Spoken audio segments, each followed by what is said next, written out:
ঐতিহ্যবাহী তরকারি কারি জাস্ট মজাদার, অনেক মজাদার হয়ে থাকে এই রান্নাটি। ইলিশ মাছের মাথা দিয়ে এবং কাঁকড়া দিয়ে এই রান্নাটি করা হয়।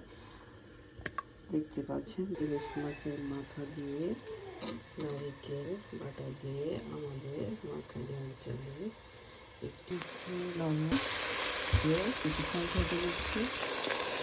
দিয়ে দিচ্ছি মাছের মাথা কান কিছুক্ষণ ভাজার পর এখন আমি দিয়ে দিচ্ছি এখানে হলুদ পাউডার দিয়ে দিচ্ছি,